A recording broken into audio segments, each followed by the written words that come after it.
आगाज इस खबर से कि हमजा शहबाज पीर तक बतौर ट्रस्टी वजीर आला काम करेंगे। वजीर आला पंजाब के मामले पर परवेज इलाही की दरख्वास्त पर सुप्रीम कोर्ट ने ये हुक्म सुना दिया है। चीफ जस्टिस उमर अता बंदयाल ने मुख्तसर फैसला जारी किया।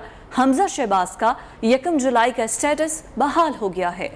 हमजा अबूरी वज़ीर आला के फराइज़ पीर तक सर अंजाम देंगे। केस की समाअत को पीर को इस्लामाबाद में सुना जाएगा। चीफ जस्टिस ने रिमार्क्स दिए कि तमाम वकला को सुनेंगे।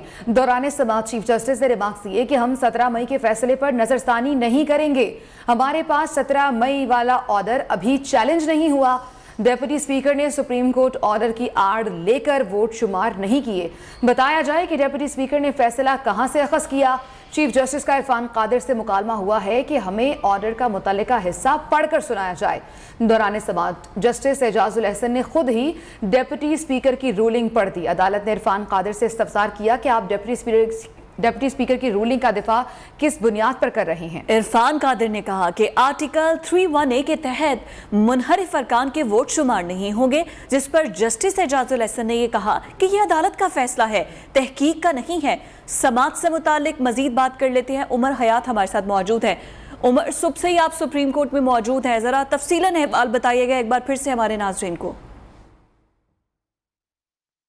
जी बिल्कुल, जहाँ से आपने बात मुनक़ता की थी मैं वहीं से शुरू करता हूँ। जस्टिस एजाजुल एहसन की इस बात से कि जो आर्टिकल 63(a) पढ़ कर सुनाया गया था और जो डिप्टी स्पीकर के वकील थे इरफान कादिर, उन्होंने जब पढ़ कर सुनाया तो हिफाजत जज जस्टिस एजाजुल एहसन का कहना था कि अब आप बताइए कि इसमें वाज़ेह तौर पर नहीं लिखा कि पार्लिमानी पार्टी का जो लीडर होता है उसके ही हिदायत पर जो मेंबरान असम्बली हैं वो वोट कास्ट करते हैं।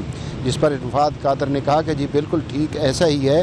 जिस पर जस्टिस एजाजुल एहसन ने कहा कि आप किस बुनियाद पर जो डिप्टी स्पीकर है उसकी इस रूलिंग का दिफा करते हैं। जो डिप्टी स्पीकर के वकील थे उन्होंने कहा कि उन्होंने सुप्रीम कोर्ट के 17 अप्रैल के फैसले की बुनियाद पर ये जो रूलिंग है वो दी है। तो जिस पर जस्टिस एजाजुल एहसन ने कहा कि उन्होंने खुद से ही अपनी तशरीह कर ली है इस फैसले की, उस फैसले के ऊपर आप हमें असिस्ट कर दीजिए। जिस पर इरफान कादिर ने कहा कि मुझे इसके लिए मोहलत दी जाए, मैं तहरीरी दलाइल भी देना चाहता हूँ और इसका जवाब भी दाखिल कराना चाहता हूँ। चीफ जस्टिस ने इस दौरान चीफ जस्टिस पाकिस्तान ने कहा कि हमारे सामने सवाल बहुत एक अहम है जो हमारे सामने है, उस पर आप हमें मुआवनत जो है वो आपकी दरकार है, जिसमें तमाम फ्रीकैन के वकला जो है वो अदालत की मुआवनत करें। जस्टिस एजाजुल एहसन ने एक मौके पर तमाम फ्रीकैन के वकला जो थे उनको मुखातिब करते हुए कहा कि आप लोगों ने हमें 3 नकात के ऊपर जो है वो मुआवनत फराहम करनी है। एक तो आइन का आर्टिकल 63(a) वो क्या कहता है पार्लिमानी पार्टी के लीडर और मेंबरान के हवाले से, जबकि दूसरा मामला जो है दूसरा पॉइंट जो है वो सुप्रीम कोर्ट का 17 अप्रैल का फैसला है, उसके ऊपर आप अदालत की मुआवनत करेंगे। जबकि तीसरा पॉइंट उन्होंने अदालत ने बताया कि तीसरा पॉइंट ये है कि जो डिप्टी स्पीकर ने रूलिंग दी है क्या वो आइन और कानून के मुताबिक दुरुस्त है और अदालती फैसलों के मुताबिक दुरुस्त है। तमाम फ्रीकैन के वकला जो हैं वो जो इन 3 नुकात के ऊपर हमारी मुआवनत करेंगे। चीफ जस्टिस पाकिस्तान ने इस दौरान ये भी कहा कि ये जो लिटिगेशन चल रही है और ये जो हालात हैं मुल्क की इस वक्त सियासी हालात हैं, इनकी वजह से मुल्क जो है वो बहुत मुश्किलात से दो चार है। और उन्होंने कहा कि ये हालात अगर ऐसे ही रहे तो मुल्क के हालात मज़ीद बिगड़ और संगीन हो सकते हैं।